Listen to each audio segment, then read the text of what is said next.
ಶಿವನ ಮಾತು ಸದಾ ಸತ್ಯ. ಅದೇನಂತ ಹೇಳಿದ್ರೆ, ಸತೀದೇವಿ ಅಂದರೆ ಶಿವನ ಪತ್ನಿಯಾದಂತಹ ಪಾರ್ವತೀ ದೇವಿ ತನ್ನ ತಂದೆ ದಕ್ಷಿಣ ಯಾಗಕ್ಕೆ ಆಹ್ವಾನ ಇಲ್ಲದೇ ಇದ್ರೂ ಕೂಡ ಹೋಗೋದಿಕ್ಕೆ ಇಚ್ಛೆ ಪಡ್ತಾಳೆ. ಆಗ ಶಿವ ಒಂದು ಮಾತನ್ನ ಹೇಳ್ತಾನೆ ಪಾರ್ವತೀ ದೇವಿಗೆ. ಅದು ಇಂದಿಗೂ ಕೂಡ ಪ್ರಸ್ತುತ.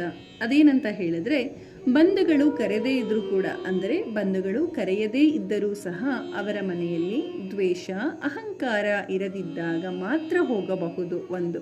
ಎರಡನೆಯದು, ನಮ್ಮವರೆಂದು ಕರೆದುಕೊಂಡು ತಿರಸ್ಕಾರ ಅಪಮಾನ ಮಾಡುವವರಲ್ಲಿ ನಮಗೇನು ಕೆಲಸ.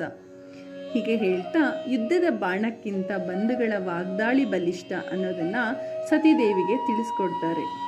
ಅದರ ಜೊತೆಯಲ್ಲಿ, ನಿನ್ನ ತಂದೆಗೆ ನೀನು ಆಗ ಮಗಳಾಗಿದ್ದೆ, ಆದರೆ ಈಗ ನೀನು ನನ್ನ ಪತ್ನಿ.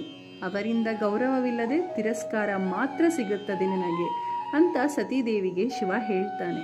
ಶಿವನ ಈ ಮಾತು ಕೇವಲ ದೇವತೆಗಳಿಗೆ ಮಾತ್ರವಲ್ಲದೆ ಪ್ರತಿಯೊಬ್ಬರಿಗೂ, ಗುರು ಮನುಷ್ಯರಿಗೂ ಸಹ ಪಾಠ.